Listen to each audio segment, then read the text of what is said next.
दोस्तों, आज हम लोग देखते हैं इस एपिसोड में, एपिसोड नंबर 6 में, कि इलेक्ट्रिक फील्ड में जब किसी डायपोल को रखेंगे, किसी डायपोल को प्लेस करेंगे तो क्या होगा। देखिए, हम लोग एक बार देखेंगे कि जब यूनिफॉर्म इलेक्ट्रिक फील्ड में किसी डायपोल को प्लेस करेंगे तो क्या होगा। उसके बाद फिर देखेंगे कि जब नॉन यूनिफॉर्म में रखेंगे तब क्या होगा, और फिर उसके इक्विलिब्रियम के बारे में, ऑसिलेशन के बारे में, और सबके साथ साथ हर थ्योरी के साथ साथ 2-3 क्वेश्चंस करेंगे ताकि थ्योरी के साथ साथ कॉन्सेप्ट बेहतर से बेहतर क्लियर हो जाए, न्यूमेरिकल भी हमारा बनने लगे। तो आइए हम पहले इसको देखते हैं। Dipole in uniform electric field. जब किसी डायपोल को, इलेक्ट्रिक डायपोल को जब यूनिफॉर्म इलेक्ट्रिक फील्ड में प्लेस करेंगे, यूनिफॉर्म इलेक्ट्रिक फील्ड में, तब क्या होगा। ये हमारा इलेक्ट्रिक फील्ड रीजन है जिसका electric field intensity capital E है। उसमें हम एक AB हमारा एक डायपोल है जिसका लेंथ है D, स्मॉल d। यहां पर 2L नहीं है, यहां पर हम D ले रहे हैं। स्मॉल d हमारा लेंथ है। उसको हम प्लेस कर रहे हैं किसी एंगल पर, कुछ इस तरह से प्लेस कर दिए किसी एंगल पर। तो यहां पर देखिए, इलेक्ट्रिक डायपोल में दो चार्ज है, एक पॉजिटिव एक नेगेटिव। ये प्लस Q है और ये माइनस Q है। ये प्लस Q है, ये माइनस Q है।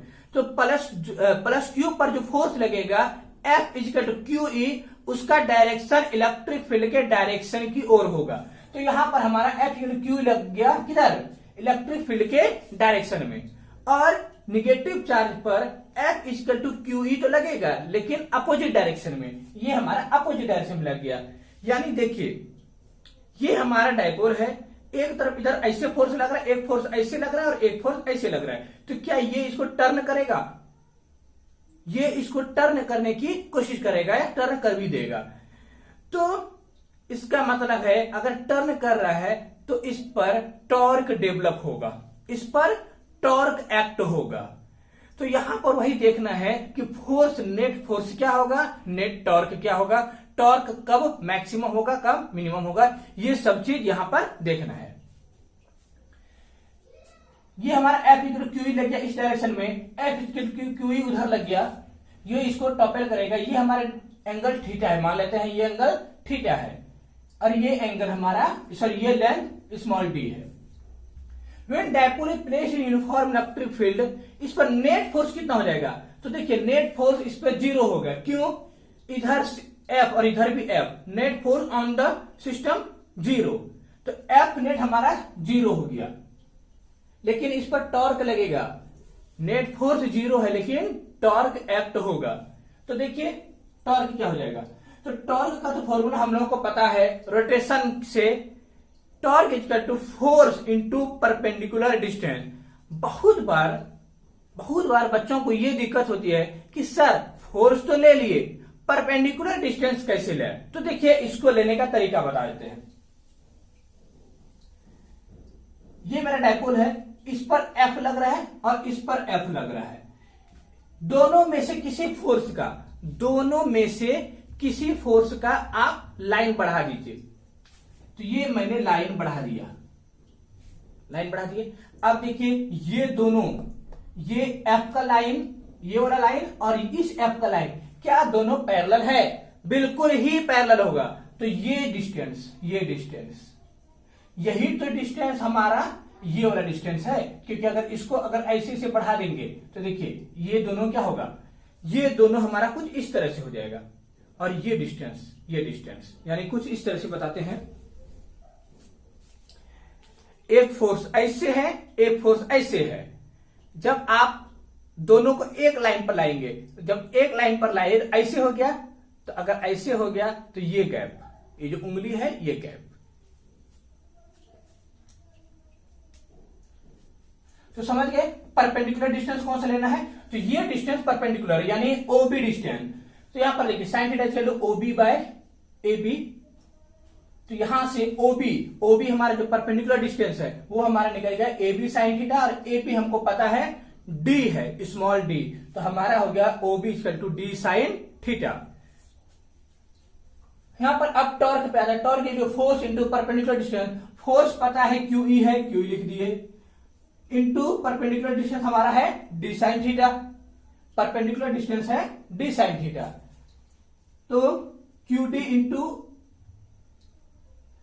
अब देखिए Q और D को एक साथ लिख देते हैं, QD हो जाएगा और इसको उधर ले जाएंगे E साइन थीटा अलग से, तो देखिए QD, क्या इसी को P मान सकते हैं, क्योंकि P इक्वल टू होता है चार्ज इंटू डिस्टेंस, तो P ये हमारा जो ये वैल्यू हो गया P यानी dipole moment. E sine theta, क्या ये वेक्टर प्रोडक्ट है या क्रॉस प्रोडक्ट है, बिल्कुल है। तो टॉर्क अगर मैग्नीट्यूड पूछा जाएगा तो क्या होगा PE साइन थीटा। अगर इसको वेक्टर फॉर्म लिखना रहेगा, वेक्टर फॉर्म लिखना रहेगा तो हम लिख सकते हैं टॉ स्केल P cross E, torque equal to P cross E। तो अब इसका केस देखते हैं। पहला केस है व्हेन थीटा इक्वल टू 0, यानी डायपोल और इलेक्ट्रिक फील्ड के बीच का एंगल 0 है। यहां देखिए इलेक्ट्रिक फील्ड का ये डायरेक्शन है और डायपोल का भी डायरेक्शन इलेक्ट्रिक फील्ड के सेम डायरेक्शन में। अगर एंटी पैरेलल रहता, मान लेते हैं कि अगर दोनों का डायरेक्शन P का डायरेक्शन इधर रहता तो 180 डिग्री होता थीटा इक्वल टू, यहां पर देखिए माइनस नेगेटिव चार्ज, यहां पर पॉजिटिव चार्ज, यहां पर इलेक्ट्रिक डायपोल का डायरेक्शन नेगेटिव से पॉजिटिव होता है, तो P का ये डायरेक्शन हुआ, P का डायरेक्शन क्या हुआ, इस डायरेक्शन में P, इस डायरेक्शन में इलेक्ट्रिक फील्ड, दोनों के बीच का एंगल 0। अब देखते हैं torque, torque equal to PE sine 0, PE sine 0, sine 0 का वैल्यू 0, तो टॉर्क हमारा क्या हो गया 0। इसका मतलब है कि इस केस में फोर्स भी 0 और टॉर्क भी 0। अगर एंटी पैरेलल रहेगा, एंटी पैरेलल का मतलब कि P का डायरेक्शन इधर हो गया, तो उस केस में थीटा 180 डिग्री होगा, उस केस में भी टॉर्क 0 होगा, उस केस में भी टॉर्क 0 होगा, इसलिए कंफ्यूज नहीं होना है। नेक्स्ट केस है when theta equal to 90 degree, theta 90 degree है, तो थीटा 90 का मतलब इलेक्ट्रिक फील्ड का इधर डायरेक्शन है और इलेक्ट्रिक डायपोल का डायरेक्शन ऊपर है, इलेक्ट्रिक फील्ड और इलेक्ट्रिक डायपोल के बीच में 90 डिग्री का एंगल बन रहा है। यानी यहां देख लीजिए, ये इलेक्ट्रिक फील्ड हो गया, ये डायपोल हो गया, एंगल 90 डिग्री, और torque equal to PE sine 90, sine 90 का वैल्यू 1, टॉर्क इक्वल टू हो गया P इंटू E, और ये टॉर्क का मैक्सिमम वैल्यू होता है। टॉर्क का मैक्सिमम वैल्यू कब, जब एंगल 90 डिग्री हो। तो अब इस थ्योरी के बाद इस क्वेश्चन को देखते हैं ताकि हमारा कॉन्सेप्ट और क्लियर हो सके। कह रहा है an electric dipole is placed in uniform electric field, uniform electric field है, हमने एक यूनिफॉर्म इलेक्ट्रिक फील्ड ले लिए। Experiencing maximum moment of torque, maximum moment of couple. देखिए यहां पर कंफ्यूज नहीं होना है कि मैक्सिमम मोमेंट ऑफ कपल बोल रहा है, इसका मतलब भी हुआ टॉर्क के बारे में ही बात कर रहा है। When dipole is placed, maximum कब होगा, जब डायपोल को प्लेस करेंगे towards the electric field. Towards the electric field का मतलब है कि थीटा इक्वल टू 0 होना चाहिए। टुवर्ड्स इलेक्ट्रिक फील्ड का मतलब है कि P का डायरेक्शन इधर होनी चाहिए, P का डायरेक्शन भी इलेक्ट्रिक फील्ड के डायरेक्शन में होनी चाहिए। तो अगर थीटा इक्वल टू 0 है तो torque equal to PE sine 0, sine 0 का मान 0, साइन 0 का वैल्यू 0, टॉर्क क्या हो जाएगा 0। तो एक इस केस में टॉर्क 0 हो गया। Towards the electric field, sorry ये तो ये वाला था, to against the electric field, against the electric field का मतलब हुआ कि opposite of electric field, electric field का अपोजिट में।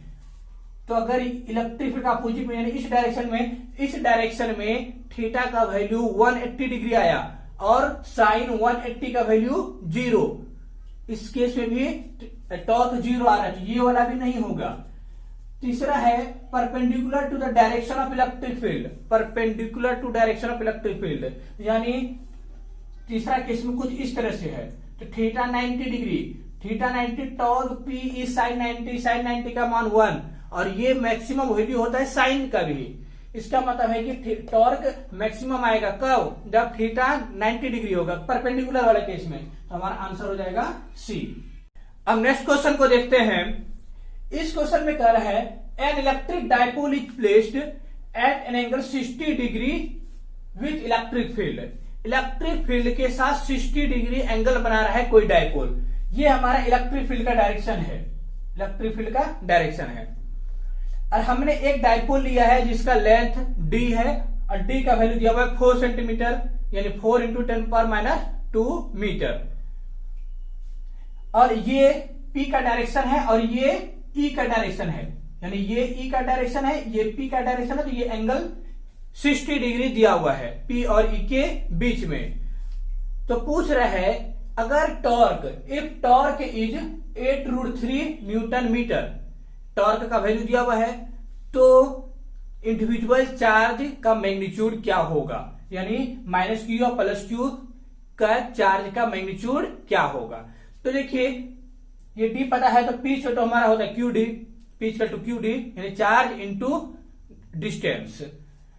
और टॉर्क इक्वल टू भी हम लोगों को पता है, torque equal to PE sin theta, torque का मैग्नीट्यूड PE sin थीटा। तो हम सारे वैल्यूज को पुट कर देते हैं यहाँ पे। तो टॉर्क का वैल्यू दिया हुआ है 8√3, P दिया हुआ है QD Q, और D का वैल्यू 4 × 10⁻², और ये E दिया हुआ है 4 × 10⁵, ये हमने पुट कर दिया। और sin 60 का वैल्यू होता है √3/2, हमारा ये वैल्यू आ गया। हम इसको कैंसिल आउट कर दिए, √3 कैंसिल आउट हो गया। तो 2 से ये 2 टर्म्स में, और 2 4 और ये 8 कैंसिल आउट हो गया। तो Q = हमारा हो गया, Q = इधर हो जाएगा 10⁻², और नीचे हो जाएगा कुछ इसको पहले ऐसे लिख लेते हैं 10⁻² × 10⁵। तो ये हो जाएगा 10⁻³ नीचे में, ऊपर जाएगा तो 10⁻³ कूलम्ब। ये हमारा इंडिविजुअल चार्ज होगा, आंसर है 3। डियर स्टूडेंट्स, इस क्वेश्चन को स्क्रीन पॉज करके सॉल्व कीजिए। ये बहुत ही अच्छा क्वेश्चन है, 2016 नीट का पूछा हुआ क्वेश्चन है, प्रीवियस ईयर का क्वेश्चन है, नीट 2016 का फेज 2 का क्वेश्चन है। तो आप लोग स्क्रीन पॉज करके इसको सॉल्व कीजिए। उम्मीद है सारे लोग सॉल्व कर चुके होंगे, सारे लोगों का आंसर भी आ चुका होगा। तो नहीं आया है तो यहां पर देख लीजिए, हम एक बार सॉल्व कर देते हैं। Torque = PE sin theta, P को लिख देंगे Q × D और E, और ये हमारा sin थीटा। टॉर्क का वैल्यू दिया हुआ है 4 = Q निकालना है, D 2 × 10⁻² मीटर, 2 × 10⁻² मीटर। और इलेक्ट्रिक फील्ड दिया हुआ है 2 × 10⁵, और ये हमारा sin थीटा। sin 30 डिग्री का मान होता है, sin 30 डिग्री का वैल्यू 1/2। तो हमने ये 2 कैंसिल आउट, फिर ये 2 से ये 2 कैंसिल आउट। तो Q = 2 / 10⁻² × 10⁵, यानी यहां से 2 × 10⁻³ कूलम्ब, यानी 2 मिली कूलम्ब, 2 मिली कूलम्ब, या आंसर बी। अब देखते हैं कि potential energy of dipole in electric field, यानी यूनिफॉर्म इलेक्ट्रिक फील्ड में अगर हम किसी डायपोल को प्लेस करते हैं तो उसका पोटेंशियल एनर्जी क्या होगा। तो देखते हैं, अगर जब उसको कुछ एंगल से रोटेट करते हैं तब। तो देखिए हम लोगों ने टॉर्क पढ़ चुका है, तो टॉर्क पढ़ चुके हैं, तो उसका कॉन्सेप्ट आएगा यहाँ पे, when a dipole is placed in electric field, अगर किसी डायपोल को इलेक्ट्रिक फील्ड में प्लेस करते हैं तो टॉर्क = PE sin थीटा उस पर एक्ट होती है, टॉर्क उस पर एक्ट होगा PE sin थीटा। यानी ये हमारा एक डायपोल है, -q है +q है, डायपोल का डायरेक्शन, डायपोल मोमेंट का direction negative to positive charge है, यानी इस डायरेक्शन में। ये हमारा इलेक्ट्रिक फील्ड है, तो डायपोल का इलेक्ट्रिक फील्ड के साथ एंगल दिखा रहा है theta, act on it. If we rotate the dipole through small angle D theta. अब देखिए ये हमारा डायपोल है जो अभी एंगल बना रहा है थीटा इलेक्ट्रिक फील्ड के साथ। अब इसको डी थीटा एंगल और टर्न कराते हैं, यानी हम इधर इसको डी थीटा और टर्न कराएंगे, ज्यादा नहीं डी थीटा। तो हमको कुछ वर्क करना पड़ेगा, थोड़ा सा वर्क करना पड़ेगा। किसके अगेंस्ट? टॉर्क के अगेंस्ट। क्यों? देखिए हमारा होता है torque is equal to P cross E. क्या होता है? P cross E. अब राइट हैंड थंब रूल जाते हैं, तो पी की ओर हैंड को रखेंगे और ई की तरफ जाएंगे, तो क्लॉकवाइज, क्लॉकवाइज यानी ऐसे आ रहा है, क्लॉकवाइज आ रहा है, क्लॉकवाइज आ रहा है, यानी टॉर्क इस पर एक्ट हो रहा है क्लॉकवाइज। हमको घुमाना है एंटी क्लॉक, तो ऑब्वियसली है टॉर्क के अपोजिट में काम करना पड़ेगा। टॉर्क इसको इधर खींच रहा है, हमको ऊपर ले जाना है। तो यही कारण है कि यहां पर हमारा निगेटिव साइन आया है। वर्क डन बाय टॉर्क, जो हमने टॉर्क लगाया उसको घुमाने में, यानी काउंटर टॉर्क जो लगाया हमने, जो इसको ऐसे कुछ टॉर्क लगाया इसको घुमाने में, तो उसके थ्रू जो वर्क हुआ W equal to tau into D theta, tau into D theta equal to minus P E sine theta D theta. Torque हमारा पी साइन थीटा हो गया, डी थीटा।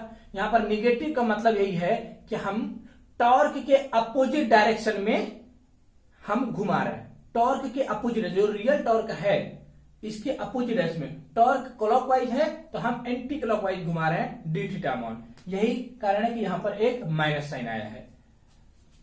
अब देखिए the work in negative as the rotation D theta opposite to the torque, ये अभी बता चुके कि माइनस क्यों आया, क्योंकि हमारा डी थीटा टॉर्क के अपोजिट में है। टॉर्क ऐसे है, टॉर्क ऐसे है, डी थीटा ऐसे है। Torque clockwise, D theta anti clockwise. यही कारण है कि यहां पर माइनस साइन आया है।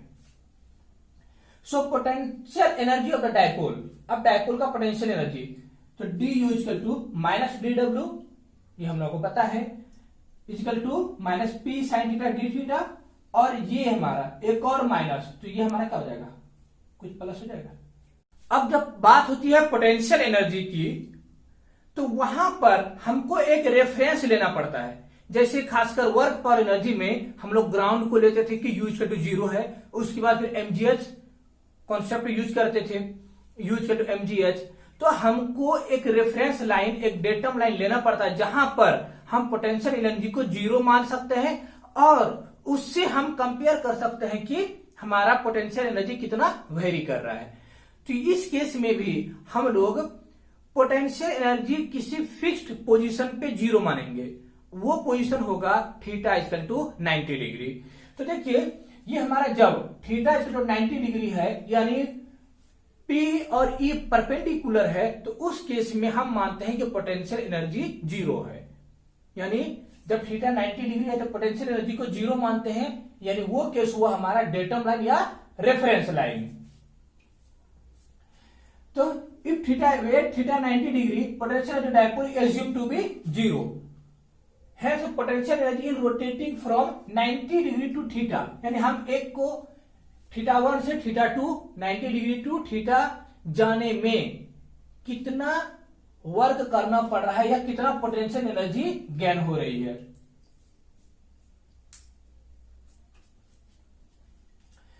तो देखिए हमारा जो इससे पहले फॉर्मूला आया D U equal to minus P sine theta, sorry plus P sine theta, अब उसको इंटीग्रेट कर रही थी कहां से, 90 डिग्री टू थीटा तक। तो ये 90 डिग्री, ये थीटा 90 से थीटा हमने इंटीग्रेट किया, तो 90 theta P sine theta D theta, P E बाहर आ जाएगा, साइन थीटा का हमारा इंटीग्रेशन होता है माइनस कॉस थीटा, और ये हमारा हो जाएगा यू थीटा माइनस यू 90, यानी u2 माइनस u1, तो पीई माइनस कॉस थीटा, और ये हो गया 90 से थीटा, तो माइनस को अगर बाहर करेंगे तो हमारा हो जाएगा cos theta P E minus P E cos theta minus cos 90, cos theta यानी ऐसे कॉस थीटा माइनस कॉस 90, यही हमारा ब्रैकेट में होगा, बाहर में माइनस पीई। अब देखिए cos 90 तो हमारा 0 होता है, ये टर्म तो हमारा ऐसे गायब हो गया, तो हमारा बचा क्या माइनस पीई cos थीटा, और ये पीई cos थीटा यानी ए बी cos थीटा यानी vector A dot vector B. तो पोटेंशियल एनर्जी हमारा होता है पी और ई का डॉट प्रोडक्ट, और टॉर्क होता है पी और ई का क्रॉस प्रोडक्ट। ये हो गया, यानी थीटा एंगल जब थीटा एंगल डायपोल बनाएगा इलेक्ट्रिक फील्ड के साथ, तो उस वक्त पोटेंशियल एनर्जी हमारा हुआ माइनस पी डॉट ई यानी पीई cos थीटा। अब अगर डायपोल को हम रोटेट करेंगे थीटा 1 से थीटा 2 यानी जनरल इक्वेशन थीटा 1 से थीटा 2, इसका मतलब हुआ कि ये 90 डिग्री ये थीटा 1 हो गया, और ये हमारा टर्म क्या हो गया थीटा 2, ये थीटा 1 और ये हमारा थीटा 2। तो बस कुछ नहीं, यहां पर थीटा 1 लिख देंगे, यहां पर थीटा 2, तो हमारा आ जाएगा u2 माइनस u1 यानी u2 minus u1 equal to minus P cos theta 2 minus cos theta 1। इसको भी हम लोग को याद रखना है। अब कुछ केसेस लेते हैं जो हमारा ये तीनों इंपॉर्टेंट केसेस है जिससे ज्यादातर क्वेश्चन आते हैं। If theta equal to 0 degree, theta 0 का मतलब हुआ कि डायपोल इलेक्ट्रिक फील्ड के साथ 0 डिग्री एंगल बना रहे हैं, दोनों पैरेलल है, यानी कुछ डायपोल इस तरह से है, इस तरह से डायपोल है। अगर डायपोल इस तरह से है, डायपोल अगर इस तरह से है, तो पोटेंशियल एनर्जी क्या होगा माइनस पीई cos 0 यानी -1 यानी माइनस पीई हो जाएगा u, और ये हमारा पोटेंशियल एनर्जी का मिनिमम वैल्यू होगा, पोटेंशियल एनर्जी का मिनिमम वैल्यू होगा। और जब पोटेंशियल एनर्जी का वैल्यू मिनिमम होता है तो उस सिचुएशन में हमारा सिस्टम स्टेबल होता है, यानी स्टेबल इक्विलिब्रियम में होती है। तो जब थीटा 0 है तो इक्विलिब्रियम कैसा है स्टेबल है, ये वर्क एनर्जी में आ चुका है। जब थीटा 90 डिग्री है यानी परपेंडिकुलर है, तो cos 90 0, तो पोटेंशियल एनर्जी 0, तो और टॉर्क भी क्या हो जाएगा, टॉर्क इस केस में मैक्सिमम होता है, टॉर्क मैक्सिमम होती है। और जब थीटा 180 डिग्री है यानी इलेक्ट्रिक फील्ड के अपोजिट डायरेक्शन में, तो देखिए cos 180 का वैल्यू होता है -1, तो माइनस माइनस ये +1 हो जाएगा, तो प्लस पीई, और ये टॉर्क का ये पोटेंशियल एनर्जी का मैक्सिमम वैल्यू हुआ प्लस पीई। और जब पोटेंशियल एनर्जी मैक्सिमम वैल्यू पर है तो उस वक्त इक्विलिब्रियम हमारा अनस्टेबल होगा।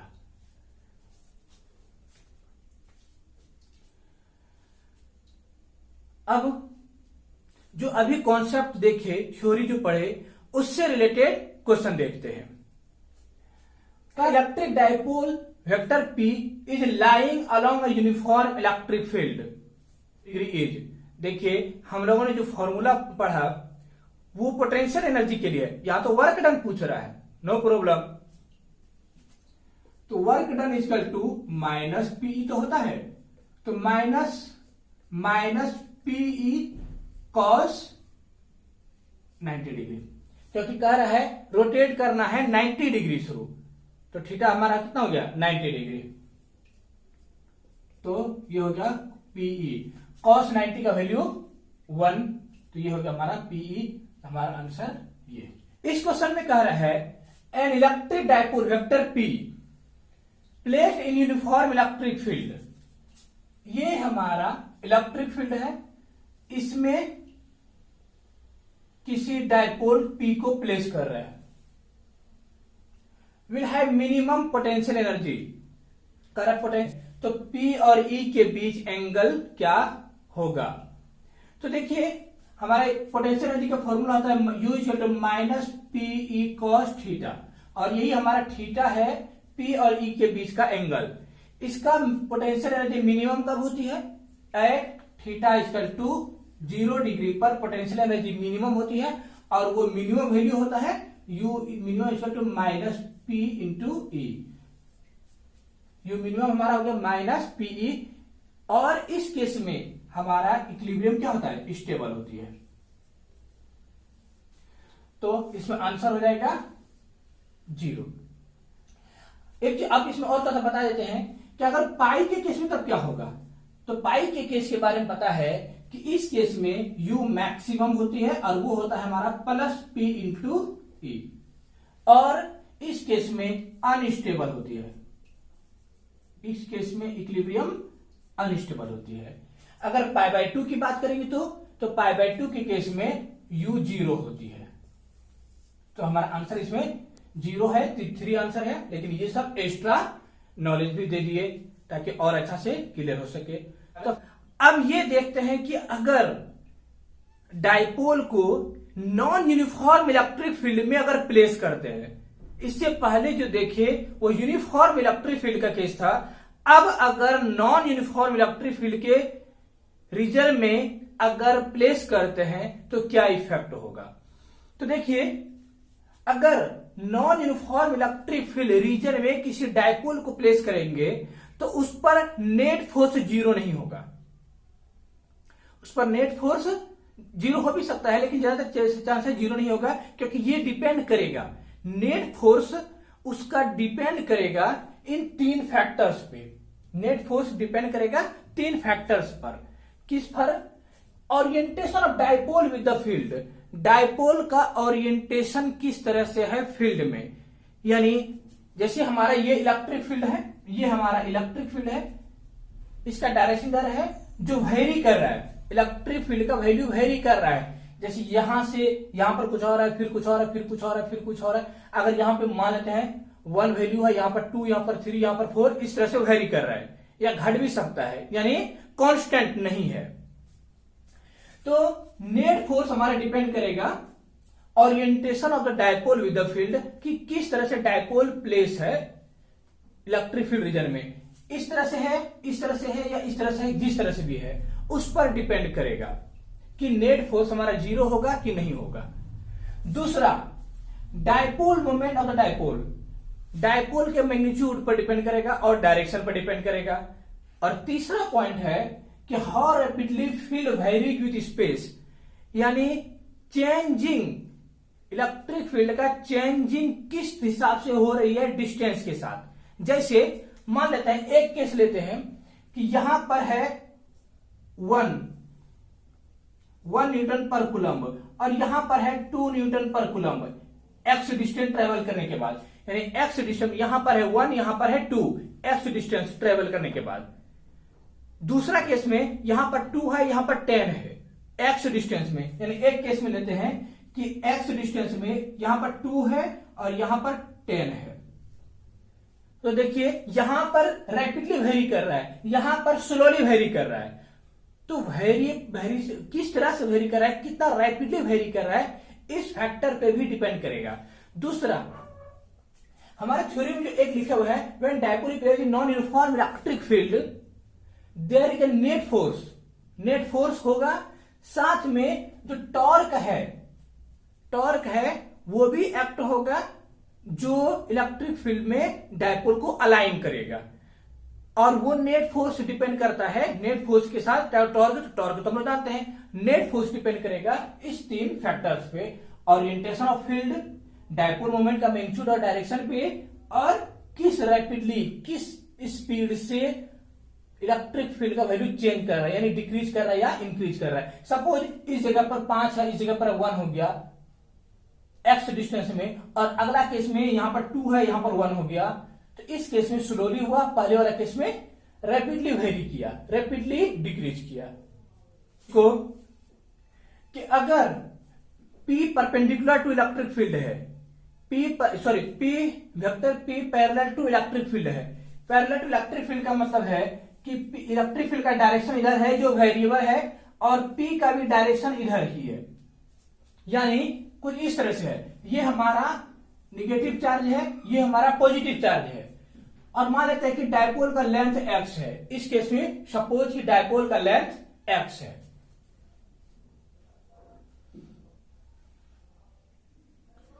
तो अब यहां पर देखिए,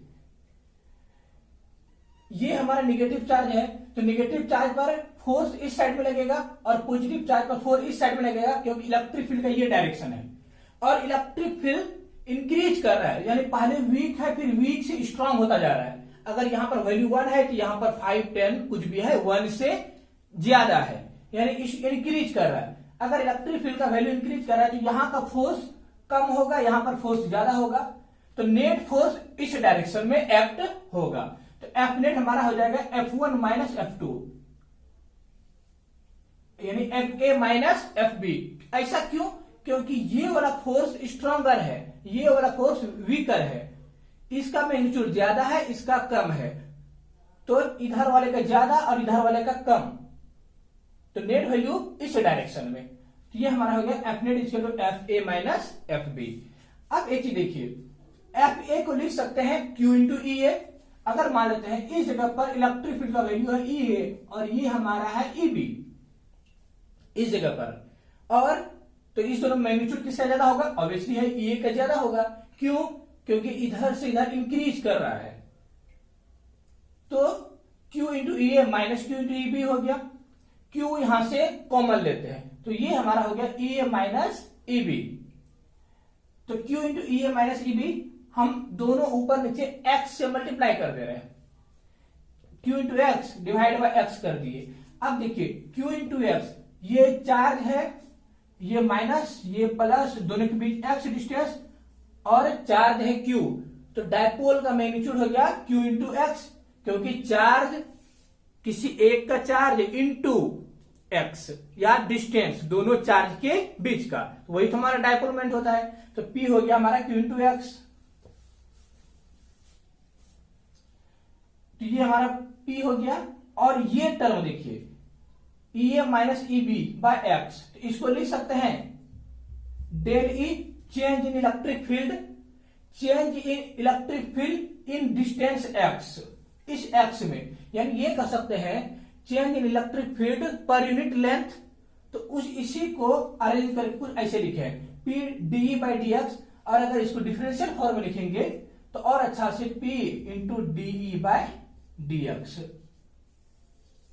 P into DE by DX, ये हमारा हो गया डिफरेंशियल फॉर्म में। अब अगर देखते हैं when P perpendicular to electric field, when P, हाँ इस केस में अगर पूछा जाएगा टॉर्क तो क्या होगा, तो इस केस में टॉर्क 0 होगा। क्यों? क्योंकि टॉर्क इसलिए 0 होगा क्योंकि एंगल कितना है 0 डिग्री है और साइन 0 का वैल्यू 0 होता है। ये वाला case when P perpendicular to electric field.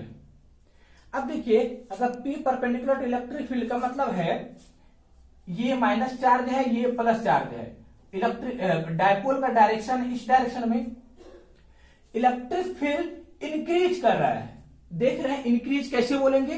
क्योंकि धीरे धीरे वो डेंसिटी बढ़ रही है, नैरो होता जा रहा है, नैरो होता है तो डेंसर होती है, डेंसर में इलेक्ट्रिक फील्ड इंक्रीज करता है। तो यहां पर देखिए धीरे धीरे ये नैरो हो रहा है, यानी इलेक्ट्रिक फील्ड का मैग्नीट्यूड इंक्रीज कर रहा है। अगर इंक्रीज कर तो हमारा वेरिएबल हो गया, नॉन यूनिफॉर्म हो गया। अब देखिए लेकिन इस साइड में ये वेरी जो कर रहा है ये डिस्टेंस के साथ कर रहा है, इस तरह से तो कांस्टेंट है, यानी ऐसे ऐसे काटेंगे तो कांस्टेंट होगा। इसका मतलब है कि अगर यहां पर जो होगा वो यहां पर भी वही होगा, तो इसका मतलब है कि ये वाला फोर्स जो होगा Q इंटू E, यहां पर भी फोर्स होगा Q इंटू E, और ये यहां पर इस तरह से वेरी इस तरह से कर रहा है, इस तरह से नहीं कर रहा है। इसका मतलब यहां पर जो इलेक्ट्रिक फील्ड का मैग्नीट्यूड है यहां पर वही है, तो यहां पर फोर्स QE इधर और इस जगह पर फोर्स QE इधर, नेट फोर्स 0। तो F नेट इस केस में क्या हो जाएगा 0, लेकिन टॉर्क 0 नहीं होगा, इस केस में टॉर्क मैक्सिमम होगा। अब नॉन यूनिफॉर्म इलेक्ट्रिक फील्ड से रिलेटेड एक क्वेश्चन को देखते हैं। इस क्वेश्चन में कह रहा है an electric dipole is placed in non uniform electric field. जो अभी केस पढ़ी उसी का है कि नॉन यूनिफॉर्म इलेक्ट्रिक फील्ड में किसी डायपोल को प्लेस कर रहे हैं। इट में एक्सपीरियंस यानी उस पर क्या क्या एक्ट हो सकता है। Resultant force and couple, only resultant force, only couple, neither. तो देखिए ये हमारा इलेक्ट्रिक फील्ड है, इलेक्ट्रिक फील्ड है। अगर हमारा मान लेते हैं ये माइनस क्यू है, ये प्लस क्यू है, माइनस क्यू है और प्लस क्यू है। और इलेक्ट्रिक फील्ड इंक्रीज कर रहा है, तो इंक्रीज कर रहा है तो ये वाला फोर्स ज्यादा होता है और ये वाला फोर्स क्या होगा, कम कर। अगर ये इंक्रीज कर रहा है तो यानी ये तो ग्राफ इस तरह से होगा, सॉरी ये ग्राफ इस तरह से होगा, तो ये फोर्स ज्यादा होगा और ये फोर्स कम होगा। एफ ए ज्यादा होगा ग्रेटर देन एफ बी, तो net force F A minus F B, तो यानी एफ नेट होगा, एफ नेट बराबर नहीं होगा 0। अब अगर टॉर्क की बात करते हैं, अगर इसी डायपोल को हम लोग ऐसे रख देंगे, डायपोल ऐसे रखेंगे तो नेट फोर्स तो 0 होगा, लेकिन एक टॉर्क फोर्स इधर लगेगा, एक फोर्स इधर लगेगा, वो इसको ऐसे टॉपल करेगा, सॉरी उल्टा डायरेक्शन, इस डायरेक्शन ऐसे टॉपल करेगा, रोटेट करेगा। तो इस केस में टॉर्क नेट 0 नहीं होगा, नेट टॉर्क इस केस में 0 नहीं होगा। तो यानी क्या क्या हो सकता है, नेट फोर्स भी हो सकता है, नेट टॉर्क भी हो सकता है। हमारा आंसर हो जाएगा, सॉरी आंसर हो जाएगा ए, रिएक्टेंट फोर्स भी हो सकता है और कपल भी हो सकता है। अब आपको मिलता है कुछ होमवर्क जो पुराने क्वेश्चन से रिलेटेड है। इन सब का जवाब आप कमेंट बॉक्स में जरूर दीजिए, इसका आंसर आपको कमेंट बॉक्स में मिलेगा।